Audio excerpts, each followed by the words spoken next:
Hello प्यारे मित्रों, आज आए सभी सभी का स्वागत है।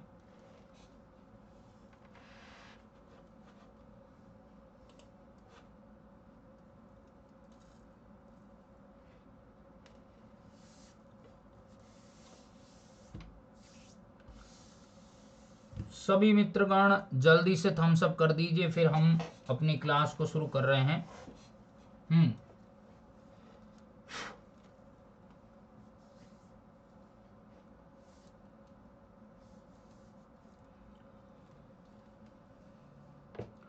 सभी मित्रों, मैं के आर चावड़ा बहुत तहे दिल से आपका इस मंच पर स्वागत कर रहा हूं।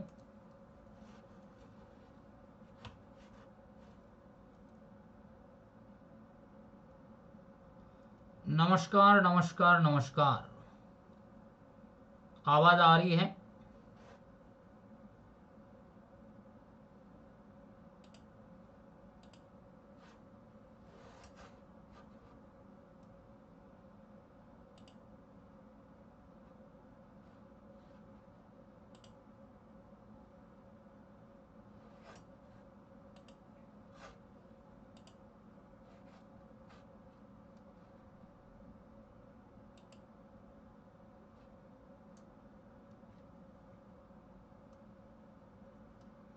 यस, आवाज आ रही है सभी को? फोटो नहीं दिख रहा है ना?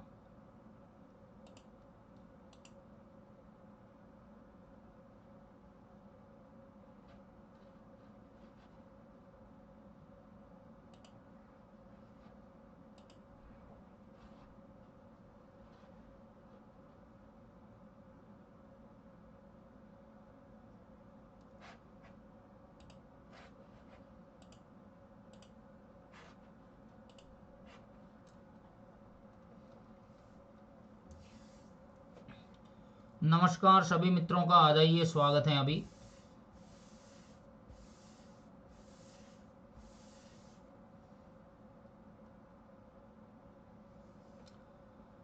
यस, मैं के आर चावड़ा तहे दिल से आपका इस मंच पर स्वागत करता हूं। मैं सबसे पहले अपनी क्लास को शुरू करूं उससे पहले कुछ चंद पंक्तियां मित्रों सुनिएगा जरा। यस, क्या है वो पंक्तियां? हम्म कि बलिदानों के महायज्ञ में सारा जीवन होम किया। बलिदानों के महायज्ञ में सारा जीवन होम किया। कोड़े खाकर भूख मिटाई। कोड़े खाकर भूख मिटाई। प्यास लगी तो जहर पिया। प्यास लगी तो जहर पिया। प्यारे मित्रों, इन्हीं पंक्तियों के साथ हम आज की सभा को शुरू करेंगे। सभी को नव वर्ष की बहुत बहुत शुभकामनाएं, ढेरों ढेरों शुभकामनाएं। मैं आपको ढेरों शुभकामनाएं देना चाहता हूं। हमारे इस चैनल पर आप सभी का स्वागत है। आज हम नए चैप्टर में आपका बहुत ही तहे दिल से स्वागत कर रहे हैं। और आज हमारा जो नया चैप्टर है, उस चैप्टर का नाम है कोलिजन। क्या नाम है? उस चैप्टर का नाम है कोलिजन या टक्कर। टक्कर क्या होती है, कोलिजन क्या होता है, इसे हमें समझना है। बिल्कुल बिल्कुल, सुनिए। तो टक्कर का क्या मीनिंग होता है? टक्कर का मीनिंग नॉर्मल वे में अगर हम देखें तो टक्कर का मतलब ही यही है कि दो ऑब्जेक्ट का एक दूसरे के समीप आना, to near, come to near, and after that वो क्या होंगे, उनके बीच में म्यूचुअल रिएक्शन होगा। और रिएक्शन के बाद दोनों ऑब्जेक्ट क्या होंगे, डिफरेंट डिफरेंट डायरेक्शन में मूव कर जाएंगे, या उनकी वेलोसिटी डिफरेंट हो सकती है, डिफरेंट वेलोसिटी से मूव कर जाएंगे। यस। हम्म बिल्कुल बिल्कुल। तो टक्कर का मतलब यहाँ पे ये है, हम कहेंगे वह घटना, मैं कहूंगा वह घटना। यस। बेसिक से समझा रहा हूं मित्रों। बहुत ही बेसिक से, आप बिल्कुल बेफिक्र होकर ढंग से समझिए कि वह घटना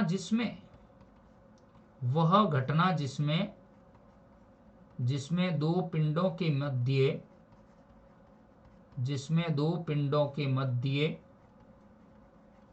हम्म जिसमें दो पिंडों के मध्य परस्पर अन्योन्य क्रिया होती है।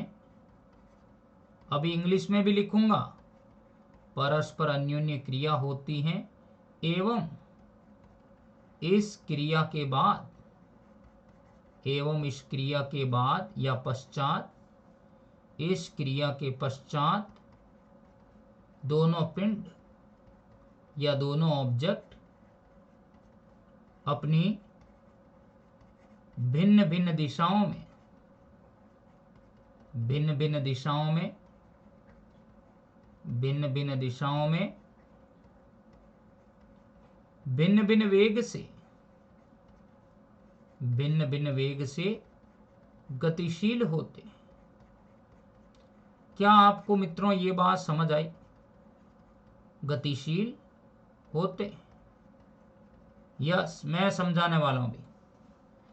हिंदी में ही लिखूं? बिल्कुल बिल्कुल, जरूर जरूर लिख देते हैं इंग्लिश में, कोई बहुत नॉर्मल है। कहने का मतलब क्या है, यह दो ऑब्जेक्ट के बीच होने वाला क्या है, as a mutual reaction between two object, mutual reaction between two object, between two object, after that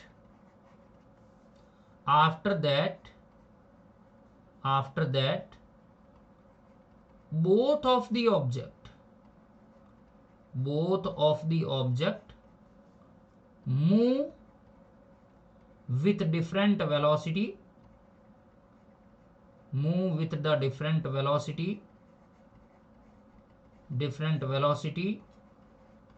and in the different direction,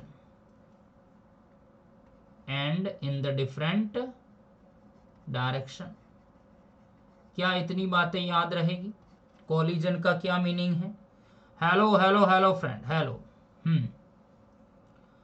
दोनों में पढ़ाता हूं मित्रों, मैं दोनों चीजों में, दोनों लैंग्वेज में पढ़ रहे हैं हम लोग, और पीछे वाले चैप्टर भी दोनों लैंग्वेज में लिखे हुए हैं, और आपको इसके नोट्स भी, पीडीएफ भी अपलोड है, साथ में आप डाउनलोड भी कर सकते हैं। बस कंटिन्यूटी का सवाल है, अगर आप कंटिन्यू रहते हैं तो सारे चैप्टर में यहाँ करवाने वाला। यस, कोई दिक्कत नहीं आएगी, बस धैर्य का आप साहस कभी मत छोड़ना, धैर्य बनाए रखें। तो एक ऐसा म्यूचुअल रिएक्शन जिसमें दो ऑब्जेक्ट पास आते हैं और उनके बीच में कोई रिएक्शन होने के बाद दोनों ऑब्जेक्ट डिफरेंट वेलोसिटी, भिन्न भिन्न वेगों से, फोटो गायब है, फोटो लाएंगे भिन्न भिन्न वेलोसिटी, भिन्न भिन्न वेगों से भिन्न भिन्न दिशाओं में क्या हो जाते हैं, गतिशील होने लगते हैं। इसे टक्कर कहते हैं। अब देखिए, टक्कर के बेसिक रूल क्या है, आपको सबसे पहला पॉइंट ये ध्यान रखना है। यस, नोट्स यहीं मिलेंगे आपको, इसी चैनल में, इसी क्लास के बाद मिल जाएंगे। यस, सबसे पहली बात क्या है, सबसे प्रमुख बात यह है कि प्रत्येक टक्कर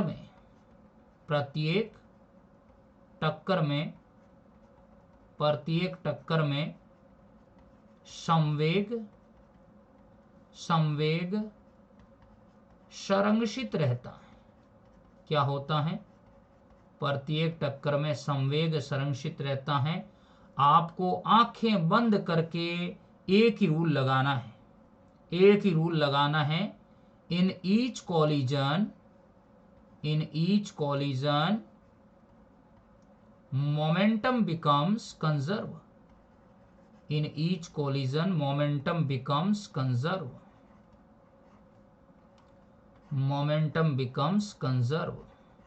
क्लियर? पहला पॉइंट ये ध्यान रखना है। दूसरा पॉइंट आपको ये ध्यान रखना है कि टक्कर में क्या होगा, प्रत्येक टक्कर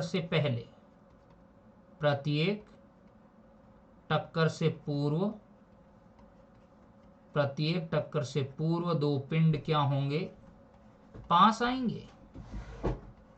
दो पिंड परस्पर समीप आते हैं। याद रखना, टक्कर से पहले वो परस्पर समीप आएंगे, बाद में वो एक दूसरे से दूर भी जा सकते हैं। हाँ, दो पिंड परस्पर समीप आते हैं, मैं कहूंगा बिफोर कोलिजन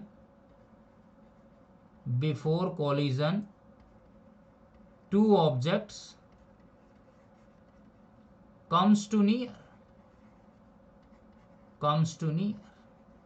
याद रहेगा, दो ऑब्जेक्ट क्या होते हैं, पास आते हैं। अब आपको इसके अंदर पढ़ना है टक्कर के प्रकार और उसके कुछ स्पेसिफिक रूल्स है। वो रूल क्या क्या है सुनिएगा। वो रूल क्या क्या है। सबसे पहले हमें ये देखना है कि टक्कर या टाइप्स कौन कौन से कॉलिजन्स के टाइप हैं, कौन कौन से कॉलिजन के टाइप हैं, टक्कर कितने प्रकार की होती हैं। उससे पहले मैं आपको बताऊं फ्रेंड कि सबसे पहले जो फर्स्ट टाइप है वो मैं पढ़ाने वाला हूं, वो है सम्मुख सरल रेखीय प्रत्यास्थ टक्कर। सम्मुख सरल रेखीय प्रत्यास्थ टक्कर, याद रखना, वेरी वेरी इंपॉर्टेंट। इसके खूब क्वेश्चन आए हैं। हाँ बिल्कुल, इसके खूब क्वेश्चन आए हैं मित्रों, मैं पहले ही बता दूं आपको। बिल्कुल बिल्कुल ध्यान से सुनिएगा। इसके खूब क्वेश्चन आए हैं और बहुत ही ज्यादा प्रश्न इसके पूछे जाते हैं। मैं कह रहा हूं linear simple harmonic motion, linear simple harmonic motion, हमें इसको समझना। यस, तो देखिए सम्मुख सरल रेखीय प्रत्यास्थ टक्कर क्या है। देखिए सम्मुख सरल रेखीय प्रत्यास्थ टक्कर हम इसको समझते हैं और सबसे प्रमुख इसका पॉइंट क्या है कि ऐसी कॉलिजन, ऐसा टक्कर, वह टक्कर जिसमें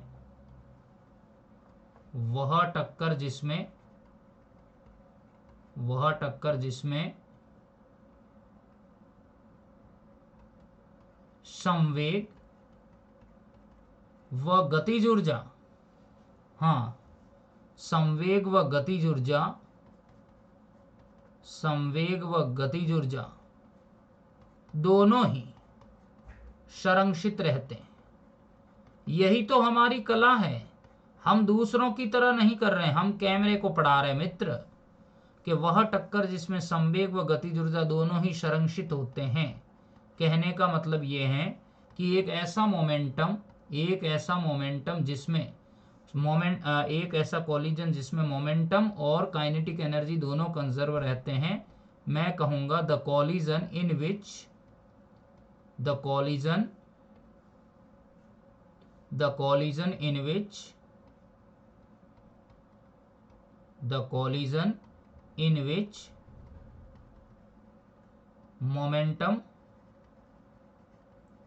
momentum and kinetic energy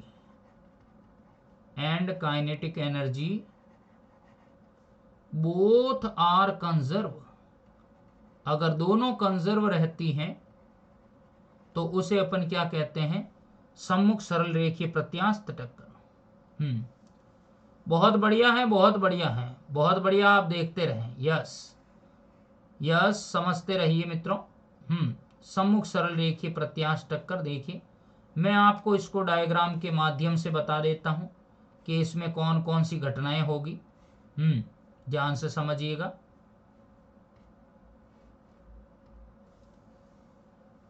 देखो जरा, मैंने कहा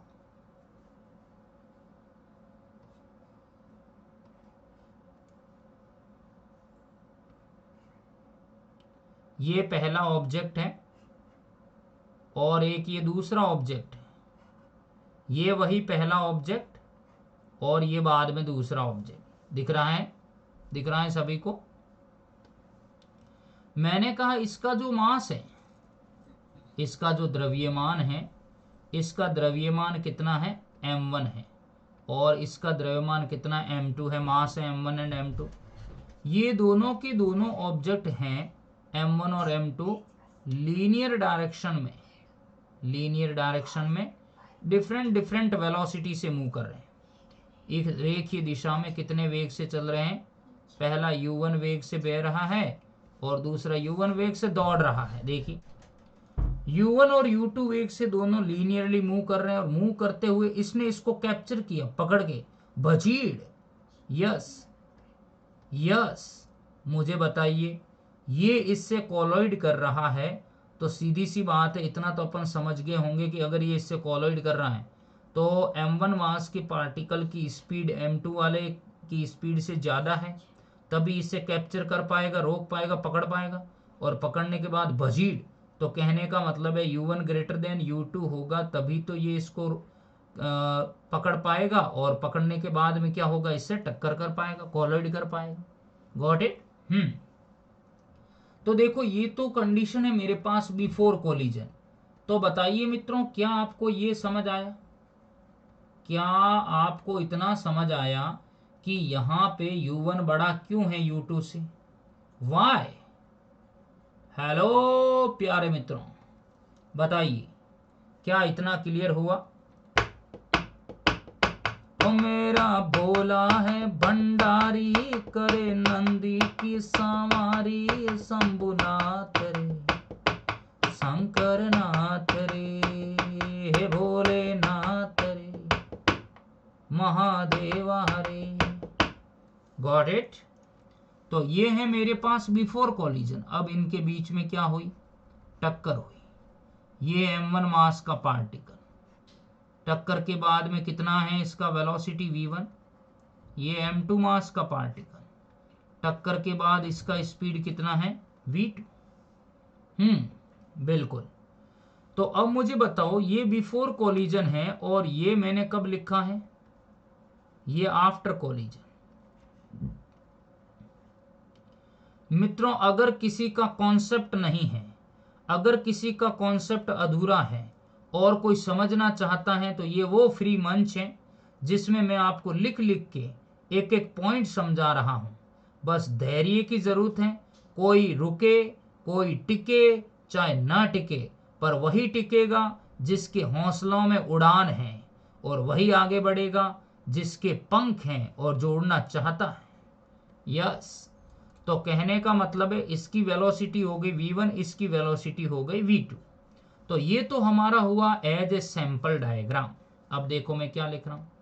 मैंने कौन सा नियम लगाया? यस बावले, मींडा बावले, यस सुनिए, संवेग संरक्षण नियम से, संवेग संरक्षण नियम से, यूजिंग मोमेंटम कंजर्वेशन रूल।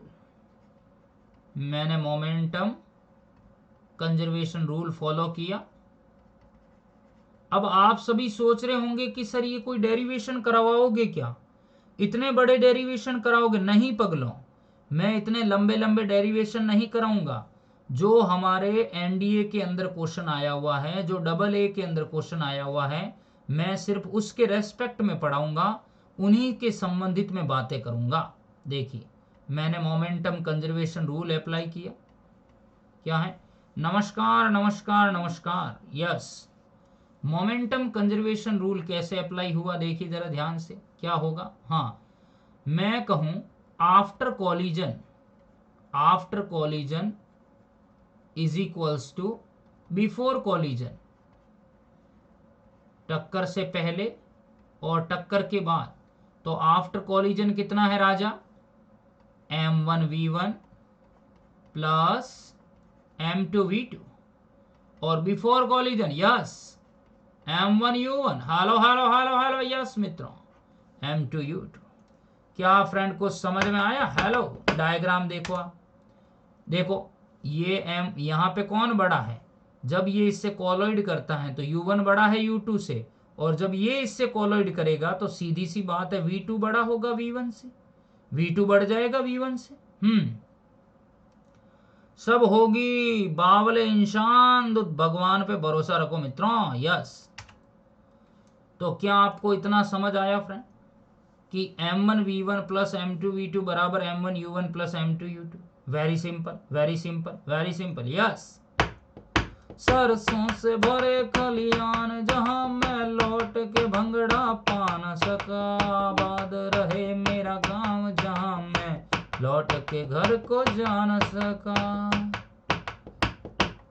हो तेरी मिट्टी में मिल जावा, गुल बन के यूं खिल जावा, इतनी सी है ये दिल की आरज़ू। हो तेरी नदियों में बह जावा, तेरे खेतों में लहरावा, इतनी सी है ये दिल की आरज़ू। अब सुनो आगे।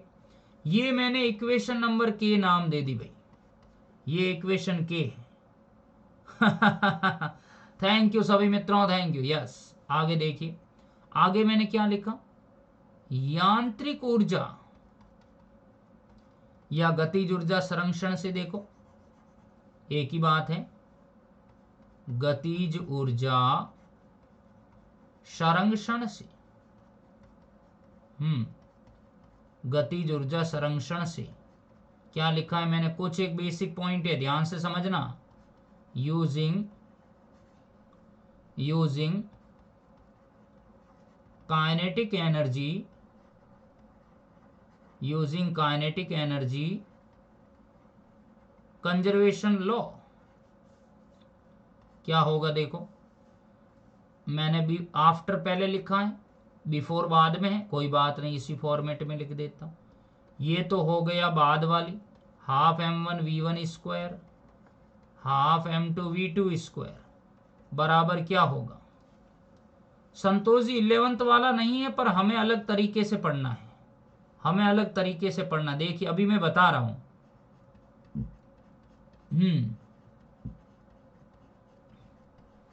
ये हमारे पास दो इक्वेशन बनती है, ये इक्वेशन में आर नाम देता हूं इसको। जब मैं इन दोनों इक्वेशन को सॉल्व करता हूं, दोनों इक्वेशन को जब मैं सॉल्व करता हूं, तो फाइनली मेरे पास क्या आता है, आप देखोगे कि ऐसी सिचुएशन में अगर मैं V1 और V2 की वैल्यू कैलकुलेट करूं आफ्टर कॉलिजन, V1 और V2 की वैल्यू, तो फ्रेंड मेरे पास वैल्यू क्या आती है, ध्यान से समझनी।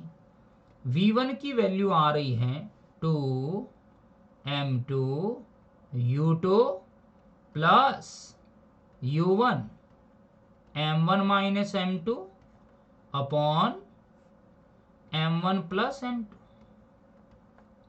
Got it. ये तो V1 की वैल्यू, अब ये डायरेक्ट याद रखने हैं आपको।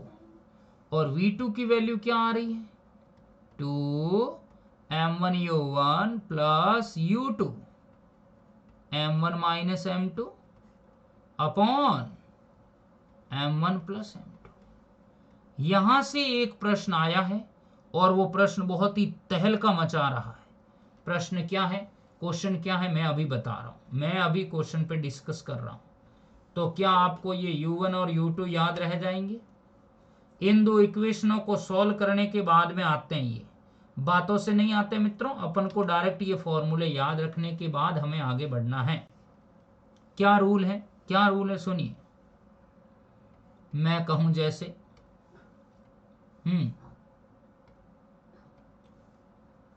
जैसे मैं कह दूं, केस नंबर फर्स्ट, यदि if m1 is equals to m2 is equals to m हो, अगर m1 बराबर m2 बराबर m हो जाए, क्या मित्रों ये दोनों फॉर्मूले याद रहेंगे क्या। इसका शॉर्ट तरीका समझो, देखो शॉर्ट ट्रिक समझ लीजिए। शॉर्ट ट्रिक क्या है, ट्रिक क्या है इसकी, अगर आप इधर v1 लिख रहे हो तो इधर क्या आएगा u1 m1 माइनस m2, और अगर v2 लिख रहे हो तो इधर क्या आएगा u2 m1 माइनस m2। चलेगा, चलेगा, मतलब जो यहां ले रहे हो ना माइनस वाली टर्म के आगे वो आएगा, और जो यहां ले रहे हो उसका उल्टा यहां आएगा, उसका उल्टा रिवर्स यहां आएगा। बस इतना सा शॉर्ट फॉर्म आप याद रखें।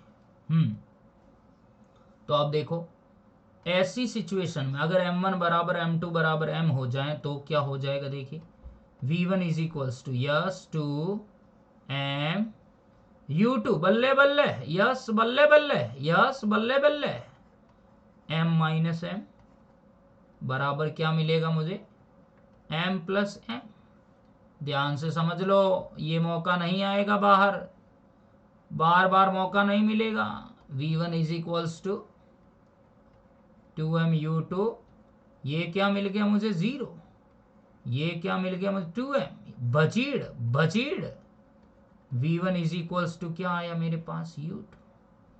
बताइए मित्रों, ये जो मैं बादल बना रहा हूं, क्या ये बादल समझ आया आपको। बरसो मारा गुदलिया बादल बरसो सवाया, बरसो मारा गुदलिया बादल बरसो सवाया। बताइए क्या इतना क्लियर है? तो आप नोट करें इस पॉइंट को कि अगर m1 बराबर m2 बराबर m हो जाएं तो ऐसी सिचुएशन में v1 बराबर दिस माइनस दिस करूंगा तो मुझे v1 बराबर u2 मिलेगा। डायग्राम देखो, डायग्राम देखो, डायग्राम देखो, v1 बराबर u2। कहने का मतलब है जो फर्स्ट गोला था उसने सेकंड गोले की वेलोसिटी को क्या किया है? एडॉप्ट किया है, उसने एडॉप्ट किया है। कुछ समझ आया? मैं वापस बताऊंगा, मैं वापस बताऊंगा, रुकिए रुकिए रुकिए रुकिए रुकिए, यस। तो अभी मैं बताता हूं, आगे बढ़ते हूं, 1 मिनट रुकिए। v2 इज इक्वल्स टू क्या मिलेगा? 2 m1 u1 u2 m1 minus m2 upon m1 plus m2 है। तो ऐसी सिचुएशन में मुझे बताओ m बराबर क्या है? m1 बराबर m2 बराबर m है, यस। तो v2 बराबर किसके होगा? v2 इज इक्वल्स टू, तो 2m u1 u2, यस। बल्ले बल्ले बल्ले बल्ले, क्या मिलेगा? 2m। क्या मिल रहा है पगलों? अरे ओ शैतानों, यस। क्या मिलेगा? 2m u1, ये 0 हो गया बट्टे 2m। तो फाइनली क्या वैल्यू आ रही है? बचीड़ बचीड़ v2 is equals to u।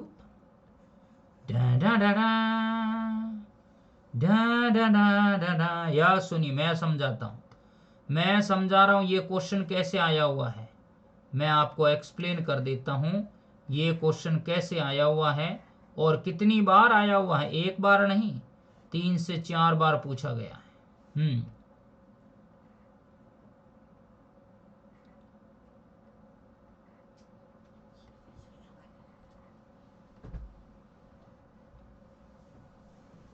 सुनिएगा ध्यान से।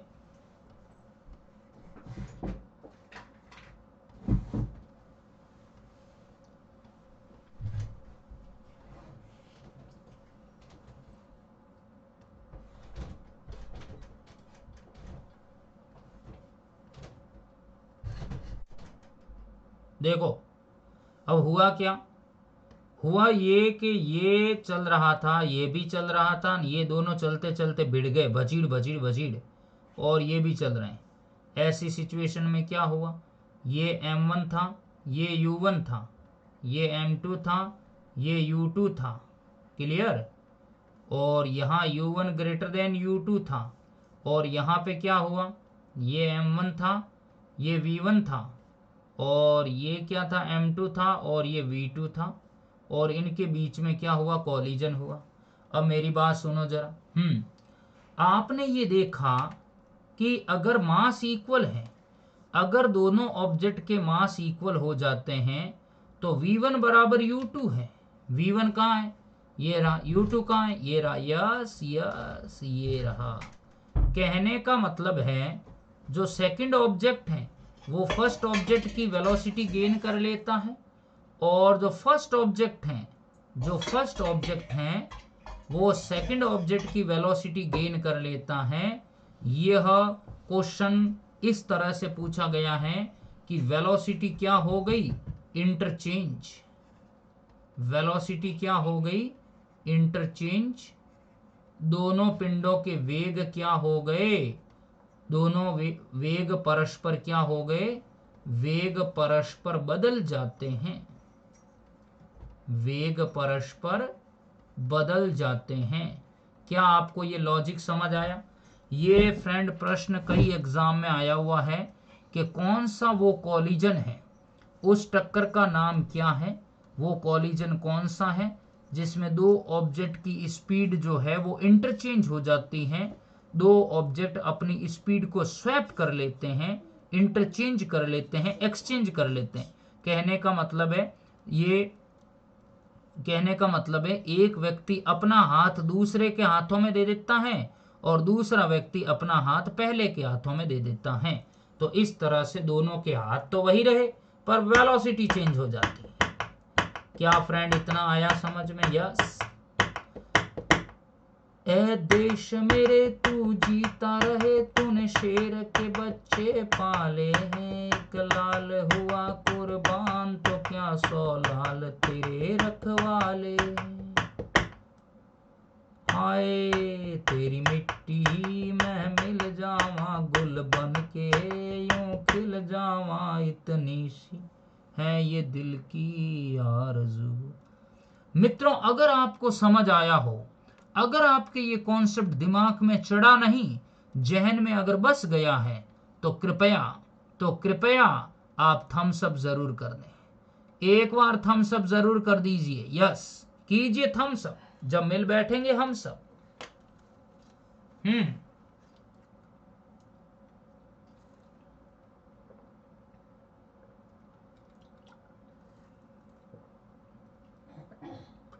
क्या मैं आगे बढ़ूं?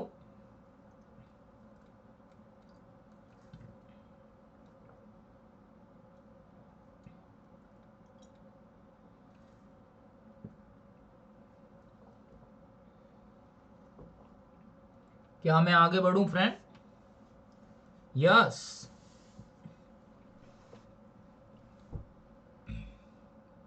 चलिए नेक्स्ट बढ़ते हैं आगे। अब हम क्या पढ़ रहे हैं? अब हम पढ़ने वाले हैं यस, टक्कर के लिए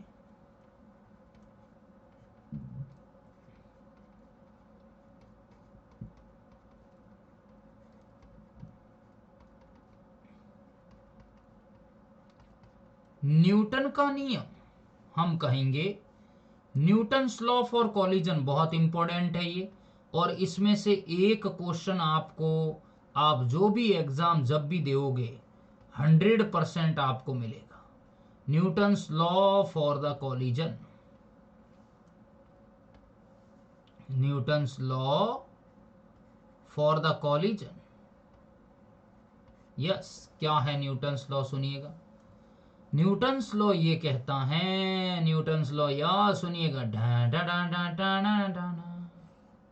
न्यूटन्स लॉ क्या कहता है देखिए।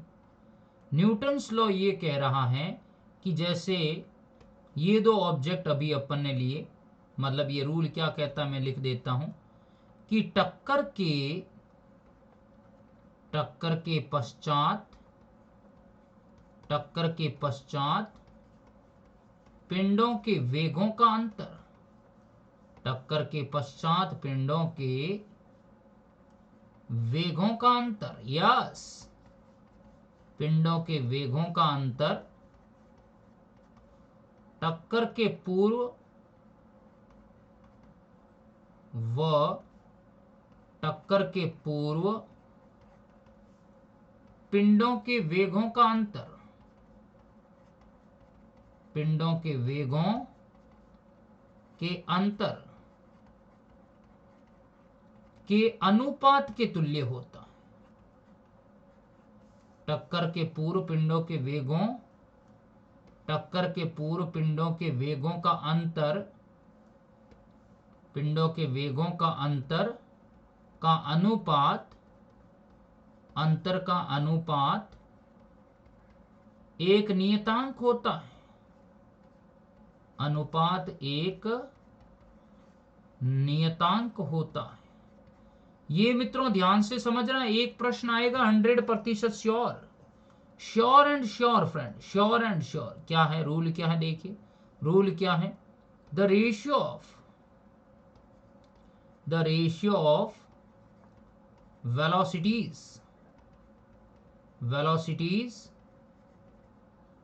the ratio of velocities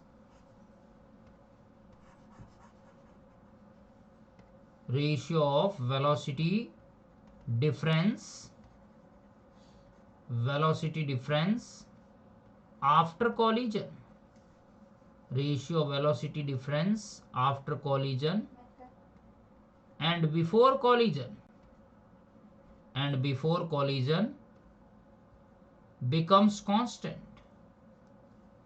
becomes constant। क्या मतलब है? सुनिएगा सुनिएगा, अभी मैंने बताया, अभी बताया फ्रेंड। मैंने कहा ये क्या था,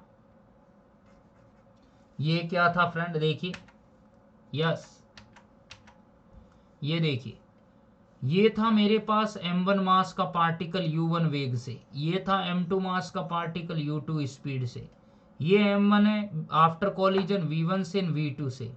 तो ये रूल क्या कहता है? रूल कहता है आफ्टर कॉलिजन और बट्टे बिफोर कॉलिजन। तो यहाँ बड़ा कौन है? बड़ा कौन है? हेलो हेलो हेलो मित्रों, अरे देश के नौजवानों, सो गए क्या? आपको नींद आ कैसे जाती है? आपको नींद आ कैसे जाती जब सपने आंखों में जूझ रहे हैं और आपके सपनों की जो ताकत है, क्या वो आसमान की ऊंचाइयों को छूने की नहीं है क्या? तो सो कैसे गए? तो कहने का मतलब है यहाँ बड़ा कौन है? V2 बड़ा है, V1 छोटा है, V1 लेस है। तो मैं डिफरेंस कैसे निकालूंगा? मैं डिफरेंस कैसे फाइंड करूंगा? देखिए, मैं कहूंगा, मैं यहां पे राइट डाउन कर सकता हूं, यस, मैं कहूंगा आफ्टर कॉलिजन तो V2 minus V1, after collision है V2 माइनस V1, बट्टे बिफोर कॉलिजन, बिफोर कॉलिजन क्या है? U1 minus U2। क्यों? बड़ा V2 है, यहाँ बड़ा U1 है, इक्वल्स टू किसके होता है? E, और E को क्या कहा जाता है? प्रत्या अवस्था वन गुणांक। क्या कहते हैं इसको? प्रत्या अवस्था वन गुणांक। मैं कहूंगा coefficient of restitution, coefficient of restitution. मैं ट्यूशन नहीं पढ़ा रहा हूं, क्या ये समझ आया फ्रेंड?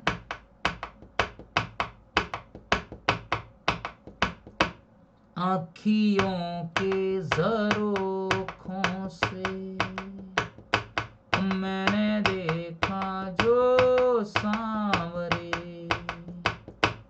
एक तू ही नजर आए, एक तू ही नजर आए। क्या बात है मित्रों, इस मौसम के अंदर आपको इतना प्यारा गाना सुना दिया, फिर भी आपकी आंखें नहीं खुल रही हैं। यस, कोफिशिएंट ऑफ रेस्टिट्यूशन प्रत्यावस्थावन गुणांक। तो अब देखिए, ये तो आपको इतना तो क्लियर हो गया। E बराबर क्या लिखा मैंने? V2 minus V1 upon U1 minus U2। ये एक और फॉर्मूले के रूप में जाना जाता है फ्रेंड, क्या आपको पता है? क्या आपको पता है? H बट्टे स्मॉल h, H बट्टे स्मॉल h, जिसे अपन कहते हैं height of bounce, height of bounce, height of bounce बट्टे हाइट ऑफ रीबाउंस। क्या ये फॉर्मूला देखा है कभी आपने? हिंदी में क्या कहेंगे इसको? हिंदी में, हेलो फ्रेंड, उछाल। हिंदी में कहेंगे उछाल, उछाल की ऊंचाई, उछाल की ऊंचाई बट्टे उतार की ऊंचाई, बट्टे उतार की ऊंचाई।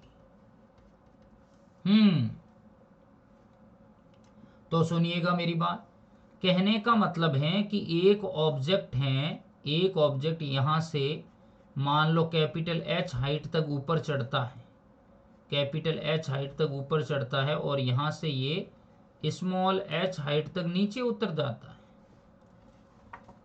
तो ये कैपिटल H तो है हाइट ऑफ बाउंस और ये स्मॉल h है हाइट ऑफ रीबाउंस। तो आप इस E को ऐसे भी लिख सकते हो, E बराबर under root of capital H बट्टे small h। E is equals to under root of capital H बट्टे स्मॉल h। क्या मित्रों दिमाग में चढ़ा, फॉर्मूला चढ़ा क्या? अब देखो इसके क्वेश्चन क्या क्या आए हुए हैं, मैं बता रहा हूं कि क्वेश्चन क्या क्या आए हुए हैं। सुनिएगा सुनिएगा। हारा वही जो लड़ा नहीं, हारा वही जो लड़ा नहीं, क्यों है जिंदगी से तू तंग, अरे बता तो सही, हारा वही जो लड़ा नहीं। या सुनिए, अब देखिए, प्रत्यास्थ टक्कर आगे आ रही है, ये हालांकि पढ़ा दी प्रत्यास्थ टक्कर तो मैंने। प्रत्यास्थ टक्कर में for the elastic collision, for elastic collision, for the elastic collision कितना होता है? प्रत्यास्थ टक्कर के लिए ई कितना है? प्रत्यास्थ टक्कर के लिए ई जो है वो है 1। ये आया हुआ है, ये क्वेश्चन फ्रेंड एक्स ग्रुप के अंदर करीब 5 से 6 बार रिपीट है, और डबल ए के अंदर भी आया हुआ है, एसएसआर में भी आया हुआ है, और एनडीए में भी पूछा गया है 2 से 3 बार, याद रहे। पहला point for the elastic collision. दूसरा पॉइंट क्या है देखो, अप्रत्यास्थ टक्कर के लिए, अप्रत्यास्थ टक्कर के लिए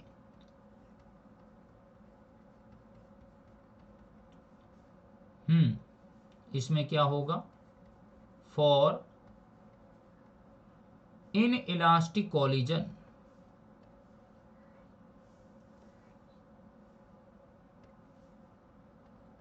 इन इलास्टिक, ये अभी आएगा, अभी पढ़ रहे हैं इन इलास्टिक कॉलिजन। सुनिए, अगर इन इलास्टिक कॉलिजन है तो उसके लिए ई का वैल्यू क्या है? 0 से बड़ा है और 1 से छोटा है, याद रहेगा।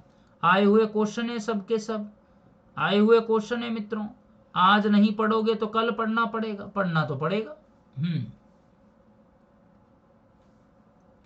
और लास्ट पॉइंट, ये कॉलिजन अभी पढ़ाऊंगा मैं पूर्ण अप्रत्यास्थ टक्कर के लिए, पूर्ण अप्रत्यास्थ टक्कर के लिए।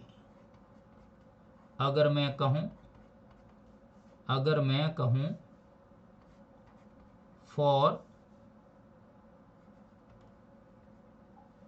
परफेक्टली इन इलास्टिक कॉलिजन, अगर परफेक्टली इन इलास्टिक कॉलिजन है तो क्या होगा? याद रखिएगा, E बराबर 0।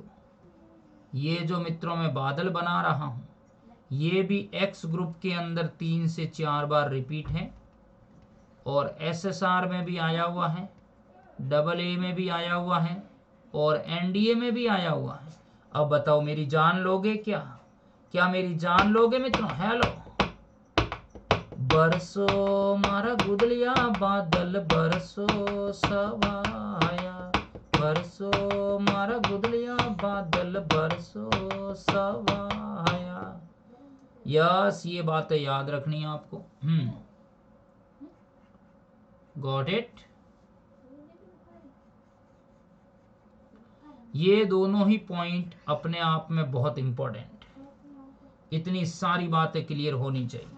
एक बार कर दो थम्स अप फ्रेंड, थोड़ा मुझे भी बढ़िया यूं खुशी मिल जाए कि हाँ भाई मेरे मित्र लोग पढ़ रहे हैं, फिर मैं आगे बढ़ जाऊं।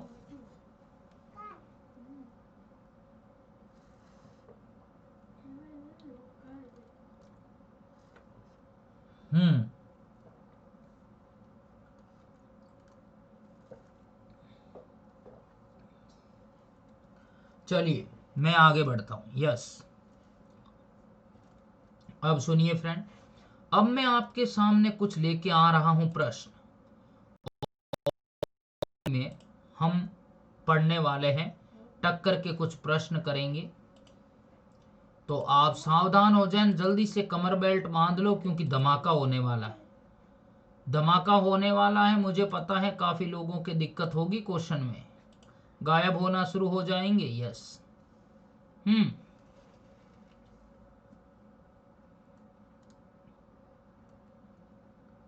तो शुरू कर दूं मैं। ये रहा पहला क्वेश्चन, जो बताएगा उसको मेरी तरफ से इनाम है, जो बताएगा उसको मेरी तरफ से इनाम है। बताइए पहला question, the coefficient of restitution E for the perfectly elastic collision is. एक पूर्ण प्रत्यास्थ टक्कर के लिए, पूर्ण प्रत्यास्थ टक्कर में प्रत्या अवस्थावन गुणांक कोफिशिएंट ऑफ रेस्टिट्यूशन ई का मान होता है, कितना होता है बताओ फ्रेंड मित्रों। कौन है जो जवाब देने वाला है? कौन है जो जवाब देने वाला है?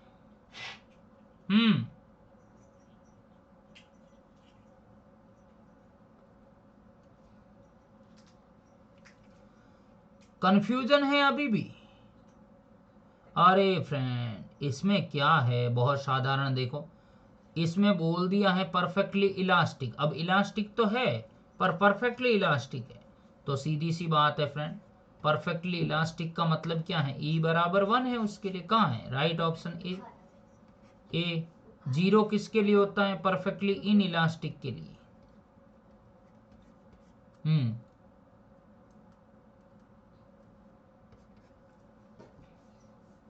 ये दोनों नहीं होंगे।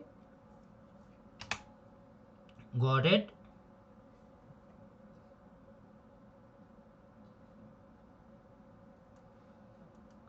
यस, आगे बढ़ूं? अब बताइए, the principle of conservation of linear momentum can be strictly applied during a collision between two particles provide the time of impact is। रेखीय संवेग संरक्षण के सिद्धांत उसी स्थिति में लागू होता है जब दो टकराने वाले कणों में टक्कर का समय क्या हो। कौन बता रहा है? जो बताएगा उसको इनाम मिलेगा मेरी तरफ से।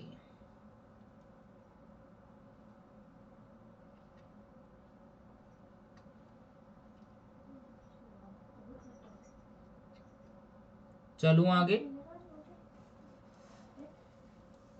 इसका राइट आंसर है फ्रेंड एक्सट्रीमली स्मॉल, अत्यंत कम है। यस, टाइगर बोल वाला। यस, एफ बराबर होता है मित्रों dp बाय dt। नहीं पढ़ा आपने? आप जानते हैं अगर p कंजर्व रखना है तो श्योर है f बराबर 0 कर दो, तो dt किस में डाल दो? 0 में। तो मित्रों अगर dt 0 में चला गया इसका मतलब समय क्या है? बहुत ही लेस है, बहुत ही कम है। Right answer A is the correct.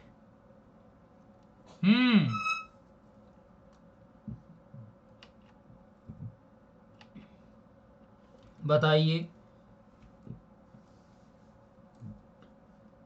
a cell initially at rest explode into two pieces of equal mass, then the two piece will be। एक स्थिर बम में धमाका, ओ बचीड़ बचीड़ धमाके के साथ दो बराबर भागों में बंट जाता है, तो ये दोनों टुकड़े क्या करेंगे? कौन बताएगा? कौन बताएगा इसका आंसर?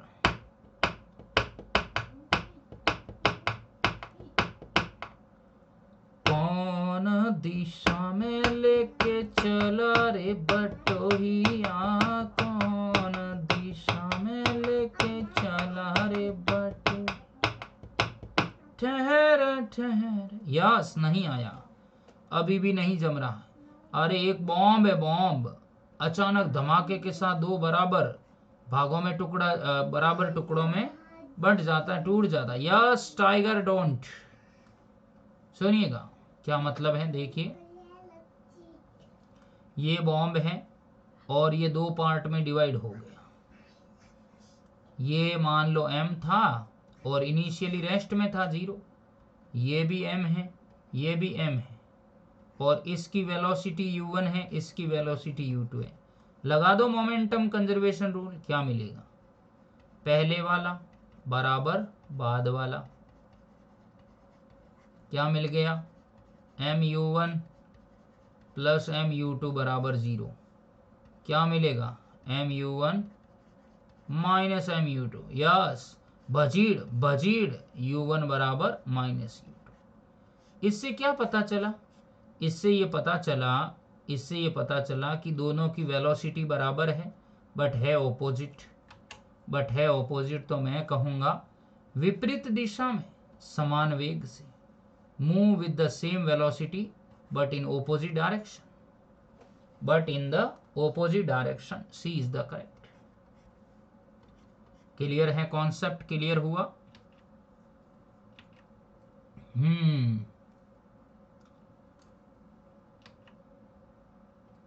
बताइए। A lead ball strike a wall and falls down. A tennis ball having the same mass and velocity strike the ball and bounce back. आपको बताना है। Check the correct statement. क्या होगा? जल्दी से बताइए मित्रों।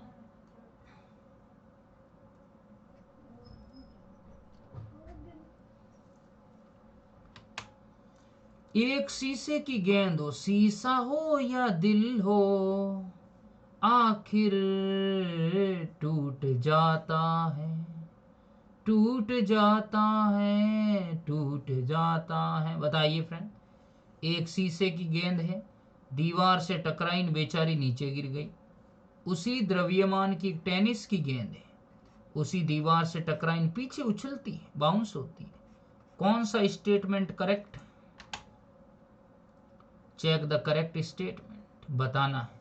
The momentum of the lead ball is greater than that of the tennis ball. शीशे की गेंद के संवेग टेनिस की गेंद से अधिक है? नहीं। अगर मित्रों लेड बॉल का मोमेंटम चेंज ज्यादा होता तो बाउंस ज्यादा होती, ये तो गलत है। ए स्टेटमेंट रॉन्ग है। Second point, the lead ball suffer a greater change in the momentum compared with the tennis ball. कि जो लेड बॉल है उसमें चेंज ज़्यादा आता है कंपेयर टू टेनिस बॉल में? नहीं। The tennis ball suffer greater change, बिल्कुल सही। क्योंकि टेनिस बॉल उछल रही है, तो इन स्टेटमेंट से पता चल रहा है कि टेनिस की गेंद के संवेग में परिवर्तन शीशे की गेंद की तुलना में अधिक है। सी इज द करेक्ट।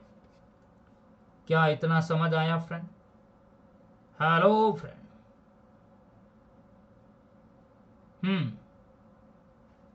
नहीं आया?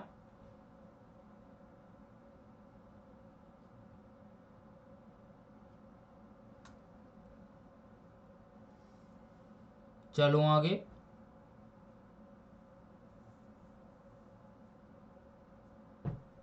Okay, got it. तो आप देख सकते हैं किस तरह से ये मैंने बताया है, आपको बताएं। When two bodies collide elastically, then जब दो पिंडों में प्रत्यास्थ टक्कर होती है, तो अभी पढ़ाया प्रत्यास्थ टक्कर होती है तो क्या होता है? क्या होता है? निकाय की केवल गतिज ऊर्जा संरक्षित रहती है, या फिर केवल संवेग संरक्षित रहता है, या फिर निकाय का संवेग व ऊर्जा दोनों संरक्षित रहते हैं, और ना ही ऊर्जा ना ही संवेग रहते हैं। बताइए क्या होगा?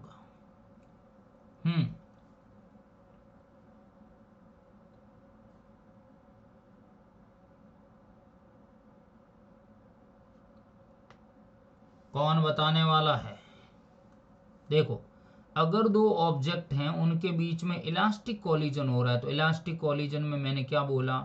मोमेंटम तो आंखें बंद करके लगाओ, हर कॉलिजन में होता है। मोमेंटम तो हर कॉलिजन में होता है। और दूसरा पॉइंट ये है, एनर्जी भी होती है, एनर्जी भी होती, दोनों ही बातें हैं। तो मैं कहूँगा केवल संवेग तो नहीं कह सकते, केवल काइनेटिक एनर्जी नहीं कह सकते। मोमेंटम और एनर्जी दोनों, ये बिल्कुल करेक्ट है। ना ही एनर्जी, नहीं। C is the correct. C correct है कि इसमें मोमेंटम और एनर्जी दोनों क्या रहते हैं? कंजर्व रहते हैं। तो आशा करता हूं मित्रों आज की इस सभा में आपको बहुत ही आनंद आया होगा। आज की सभा को हम यहीं विराम देंगे। हम इसी कड़ी के बाद आगे कंटिन्यू नेक्स्ट सभा में करेंगे। तो मित्रों, मेरी नाइट में 11 से 12 ये जो क्लास है, आप इसमें ज़रूर रहें। यस, आप ज़रूर प्रेजेंट रहें, ताकि आपको मैं और अच्छी अच्छी चीज़ें बता सकूं, बढ़िया अच्छी अच्छी बातें बता सकूं, और कई चीज़ें मैं समझा सकूं। तो आप अपने सभी मित्रों को कहें कि 11 से 12 बजे हमें मस्ती की क्लास में जाना है। कौन सी क्लास में? मस्ती वाली, मस्ती की पाठशाला, उसमें जाना है। और फिजिक्स के अंदर चांद नहीं, 4 चांद लगाने, खाली एक चांद नहीं लगाना है, 4 चांद लगाने। ओके, तो आज की सभा को हम यहीं विराम देते हैं friend. Thank you, take care and bye bye. Okay friend.